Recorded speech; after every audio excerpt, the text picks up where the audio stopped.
News చూస్తున్నారు. Israel ఇంకా Iran యుద్ధం ఇవాల్టికి గత 8 రోజుల నుంచి ఈ రెండు దేశాల మధ్య కూడా భీకర పోరు నడుస్తుంది. అయితే నిన్న టేల్ అవీవ్ టార్గెట్గా ఇజ్రాయెల్ పైన ఇరాన్ భీకర దాడులు చేసింది. అయితే నిన్న ఒక హాస్పిటల్ పైన కూడా భీకర దాడులు చేసింది ఇరాన్. అయితే హాస్పిటల్ కింద ఇజ్రాయెల్కి సంబంధించిన ఆర్మీ బేస్ క్యాంప్ ఉంది, అందుకే ఆ హాస్పిటల్ పైన దాడి చేశామంటూ కూడా ఒక బ్లూ ప్రింట్ని కూడా రిలీజ్ చేసింది ఇరాన్. అయితే ఇప్పటికే ఈ యుద్ధం 8వ రోజుకు చేరింది.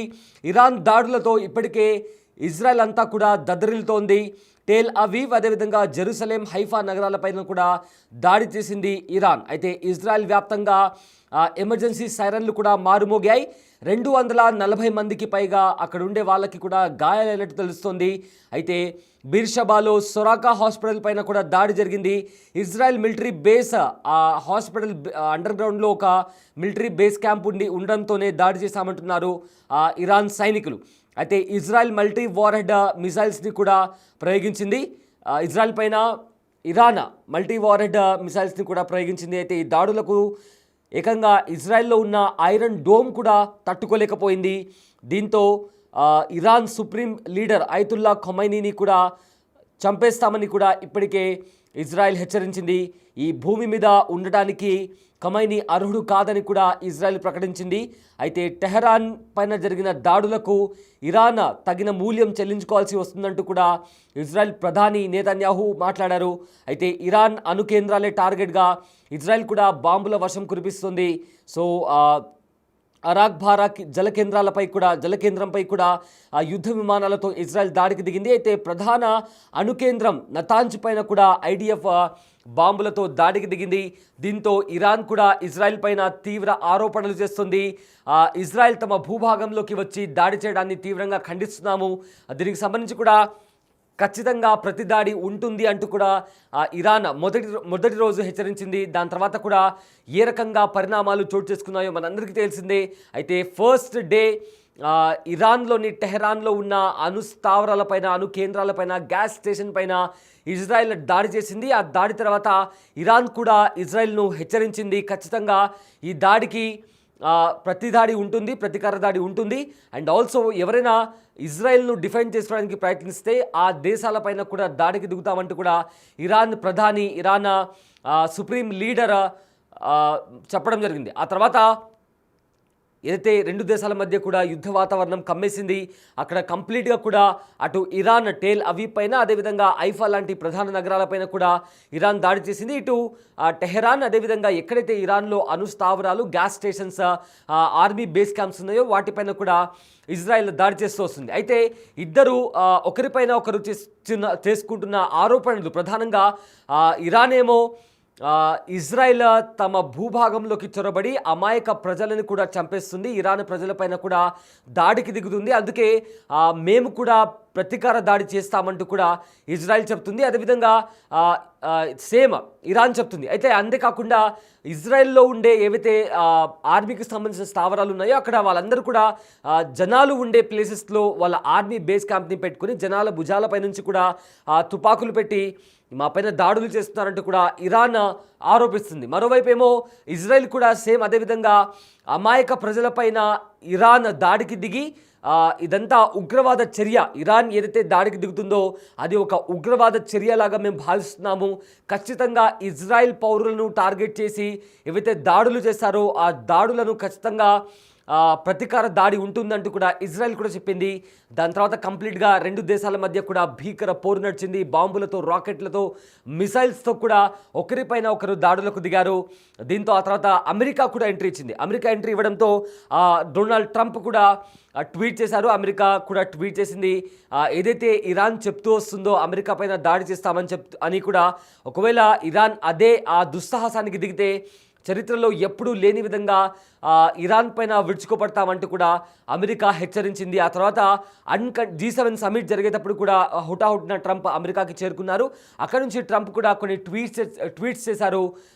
అన్కండిషనల్గా ఇరాన్ లొంగిపోవాలంటూ కూడా లొంగిపోవాలంటూ కూడా ట్రంప్ ట్వీట్ చేశారు. అయితే ఆ ట్వీట్ తర్వాత ఆయన ఇరాన్ సుప్రీం లీడర్ ఎక్కడున్నారో కూడా మాకు తెలుసు, ఆయన మాకు ఈజీ టార్గెట్, కానీ ఆయన్ని మేము చంపము, బట్ ఖచ్చితంగా ఏదైతే కాన్ఫ్లిక్ట్ నడుస్తుందో ఆ కాన్ఫ్లిక్ట్లో ఖచ్చితంగా మేమే గెలుస్తాము. ఇక్కడ గెలుపంటే ఇరాన్ను నాశనం చేయడమో ధ్వంసం చేయడమో కాదు, న్యూక్లియర్ డీల్కి సంబంధించి ఆ ఒప్పందానికి సంబంధించి ఖచ్చితంగా ఆ గెలుపు మాదే ఉంటుందంటూ కూడా అమెరికన్ ప్రెసిడెంట్ చెప్పారు. ఆ తర్వాత ఇరాన్ నుంచి కూడా ఒక ట్వీట్ వచ్చింది. ఇరాన్ సుప్రీం లీడర్ కూడా మాట్లాడుతూ ట్వీట్ చేస్తూ అమెరికా మమ్మల్ని లొంగిపోమని చెప్తుంది, ఇరాన్ దేశం ఎవరికి లొంగిపోదు, మేము ఎవరికి భయపడము, ఖచ్చితంగా ఒకవేళ మా పైన మమ్మల్ని ఇబ్బంది పెట్టినా, మా పైన ఎలాంటి ప్రెజర్ క్రియేట్ చేసినా కూడా దాన్ని మేము యుద్ధ చర్యగా కూడా పరిగణించి మేము కూడా ప్రతీకార దాడి చేస్తామంటూ కూడా ఇరాన్ చెప్పింది. అండ్ ఆల్సో ఏదైతే ఇన్ని రోజులు ఇజ్రాయెల్కి అమెరికా సహాయం చేస్తుంది, ఏదైతే ఇరాన్ పైన జరిగిన దాడుల్లో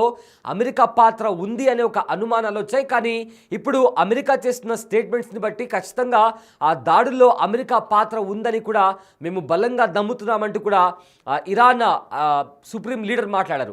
సో దీంతో సోషల్ మీడియాలో అటు ఇరాన్ సుప్రీం లీడర్, అదేవిధంగా అమెరికన్ ప్రెసిడెంట్ డొనాల్డ్ ట్రంప్ వీళ్ళిద్దరి మధ్య కూడా ఒక డైలాగ్ వార్ నడిచింది. ఆ తర్వాత అదేవిధంగా అటు ఇజ్రాయెల్ ఇంకా ఇరాన్ మధ్య కూడా డైలాగ్ వార్ నడిచింది. సో నిన్న టేల్ అవీవ్ అంతా కూడా దద్దరిల్లిపోయింది. ఏదైతే ఇరాన్ చేసిన దాడుల్లో చాలా బాలిస్టిక్ మిసైల్స్ని కూడా ప్రయోగించింది. ఏకంగా ఐరన్ డోమ్ ఏదైతే ఉందో ఇజ్రాయెల్లో ఉన్న ఐరన్ డోమ్, ఆ ఐరన్ డోమ్ కూడా తట్టుకోలేకపోయింది. బేసిక్గా ఇది ఒక డిఫెన్స్ సిస్టమ్.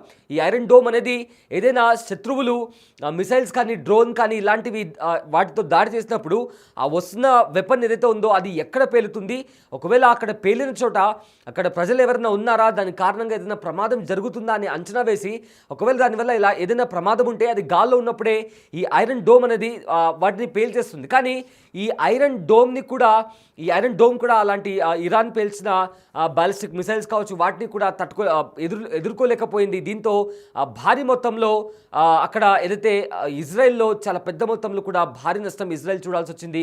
ఇక్కడ ఇజ్రాయెల్ కూడా చాలా స్ట్రాటజిక్గా ఇరాన్ను ఆర్థికంగా దెబ్బతీసేలా ప్రయత్నిస్తుంది. ఎందుకంటే ఇప్పటికే అణుస్థావరాలపైన భీకర దాడులు చేసింది ఇజ్రాయెల్. అండ్ ఆల్సో ఫర్దర్గా కూడా ఎక్కడైతే అణుస్థావరాలు ఉన్నాయో న్యూక్లియర్ వెపన్స్ చేసే ప్లేస్ ఏదైతే ఉందో అక్కడ కూడా ఖచ్చితంగా దాడి చేస్తామని చెప్తూ వస్తుంది. అండ్ ఆల్సో దాడి కూడా చేసింది. దీంతో ఇరాన్కు కూడా చాలా భారీ మొత్తంలో ఆస్తి నష్టంతో పాటు ప్రాణ నష్టం కూడా జరిగింది. న్యూక్లియర్ సైంటిస్టులు చనిపోయారు, అదేవిధంగా ఇరాన్ ఆర్మీకి సంబంధించిన కొంతమంది కీలకమైన అధికారులు కూడా చనిపోయారు. సో దీంతో ఈ యుద్ధం ఏదైతే ఉందో రోజు రోజుకు ఇతర దేశాలకు పాకుతుందా అనే ఒక క్వశ్చన్ కూడా రైజ్ అవుతుంది. ఎందుకంటే రష్యా అధ్యక్షుడు వ్లాదిమిర్ పుతిన్ కూడా ఇజ్రాయెల్ ఇంకా ఇరాన్ మధ్య ఏదైతే కాన్ఫ్లిక్ట్ నడుస్తుందో ఆ కాన్ఫ్లిక్ట్కి సంబంధించి ఆ డైలాగ్ వార్కి సంబంధించి ఏదైతే వీళ్ళిద్దరి మధ్య సీజ్ ఫైర్ జరగడానికి నేను మధ్యవర్తిగా ఉంటాను, రెండు దేశాల మధ్య నేను మాట్లాడడానికి నేను రెడీగా ఉన్నాను అంటే కూడా ఇద్దరు దేశానికి సంబంధించిన రెండు దేశాలకి సంబంధించిన అధ్యక్షులతో నేను మాట్లాడి సీజ్ ఫైర్ అయ్యేలా నేను చూస్తాను అని చెప్తూ కూడా ఆయన ఒక ట్వీట్ చేయడం జరిగింది. ఆ తర్వాత ట్రంప్ పుతిన్కి చురకలంటిస్తూ ఫస్ట్ ఏదైతే ఇక్కడ రష్యా ఇంకా ఉక్రెయిన్ మధ్య నెలకొన్న యుద్ధం, అదేవిధంగా కాన్ఫ్లిక్ట్, ముందు దాన్ని సరి చేసుకోండి, మీ దేశంలో చాలా వరకు అశాంతి ఉంది, దాన్ని ఫస్ట్ మీరు క్లియర్ చేసుకున్న తర్వాత వేరే దేశాల గురించి ఆలోచించండి అంటూ కూడా సర్కాస్టిక్ వేలో పుతిన్ని ట్రంప్ హెచ్చరించడం జరిగింది. సో మొత్తం మీద అమెరికా దీన్ని చాలా సీరియస్గా తీసుకుంది. ఎందుకంటే న్యూక్లియర్ డీల్కి సంబంధించి ఇరాన్ ఎలాంటి చర్చలకు రావట్లేదు, ఒకవేళ వచ్చినా కూడా ఆ చర్చలు విఫలమవుతూ వస్తున్నాయి. దీంతో ఇక్కడ నుంచి సీజ్ ఫైర్ అనేది ఉండదు, ఖచ్చితంగా సీజ్ ఫైర్ కంటే మించింది ఉంటుందంటూ కూడా ఇప్పటికే ట్రంప్ కూడా చాలా క్లియర్గా చెప్పారు. సో ఫర్దర్గా ఏం జరగబోతుంది, ఎందుకంటే నిన్న ఒక 5 days వరకు ఇజ్రాయెల్ ఇరాన్ పైన భీకర దాడులు చేసింది, ఆ తర్వాత కాస్త నెమ్మదించింది. అక్కడి నుంచి ఇరాన్ చేస్తున్న దాడులను ఇజ్రాయెల్ తట్టుకోలేకపోతుంది. సో ఇప్పటికే అమెరికాకి సంబంధించిన డిఫెన్స్ సిస్టమ్స్ని కూడా ఇజ్రాయెల్ వాడుతుంది, కానీ అయినప్పటికీ కూడా వాటన్నిటినీ ఛేదించి కూడా ఇరాన్కి సంబంధించిన మిజైల్స్ కావచ్చు, డ్రోన్స్ కావచ్చు, ఇవన్నీ టేల్ అవీవ్, అదేవిధంగా హైఫా, అదేవిధంగా స్టాక్ మార్కెట్ కంపెనీస్ ఉన్న చోట్ల కూడా ఇవన్నీ చాలా అంటే చాలా విధ్వంసకరమైన దాడులతో ఇజ్రాయెల్ పైన దాడి చేస్తుంది. మరోవైపు ఇజ్రాయెల్ కూడా నిన్న సొరాకో హాస్పిటల్ దగ్గర దాడి జరిగిన తర్వాత ఇజ్రాయెల్ ప్రధాని కూడా స్పందించారు. మరోసారి మేము అణుస్థావరాలపైన దాడి చేయబోతున్నామంటూ కూడా ఇజ్రాయెల్ సిగ్నల్ ఇచ్చిన కొద్దిసేపటికే ఇరాన్లో ఉన్న అణుస్థావరాలపైన భీకర దాడి చేసింది ఇజ్రాయెల్. సో ప్రజెంట్ ఇవాల్టికి ఈ సెకండ్కి ఉన్న అప్డేట్ ఇది. సో నెక్స్ట్ ఏం జరగబోతుందా అనేది కూడా ఒక బిగ్ క్వశ్చన్ మార్క్. మూడో ప్రపంచ యుద్ధం జరుగుతుందా అంటే చాలామంది నిపుణులు కూడా పొరపాటున కూడా ఏదైనా దేశం న్యూక్లియర్ వెపన్ వాడితే ఖచ్చితంగా అది కాస్త మూడో ప్రపంచ యుద్ధానికి దారితీస్తున్నట్టు కూడా ఇప్పటికే చాలామంది ఎక్స్పర్ట్స్ కూడా చెప్తున్నారు. సో ఈ కాన్ఫ్లిక్ట్కి సంబంధించి మీకు అప్ టు డేట్ డీటెయిల్స్ ఉండాలంటే stay tune to Big TV digital.